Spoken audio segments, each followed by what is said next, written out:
রোজার মাসে শয়তান বন্দী থাকায় তাদের অভাব পূরণে মাঠে নামে বাংলাদেশের ব্যবসায়ীগণ। ব্যবসায়ীদের দয়ায় স্বর্ণ এখন দেশের দ্বিতীয় মূল্যবান জিনিস।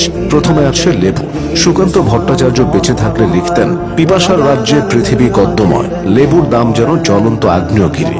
যেসব গরিবেরা লেবু কিনতে পারছে না তারা ভিমবার দিয়ে শরবত বানাতে পারে, কারণ এতে আছে 100 লেবুর শক্তি।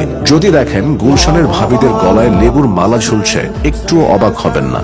লেবুর মূল্য বৃদ্ধির কারণে এবার থেকে বাজারের কিছু নিয়ম মেনে চললে ভালো হয়। নিয়ম নম্বর 1, বাড়ির যে সদস্যের হার্টের সমস্যা তাকে বাজারে পাঠাবেন না, দাম শুনে হার্ট থেমে যেতে পারে।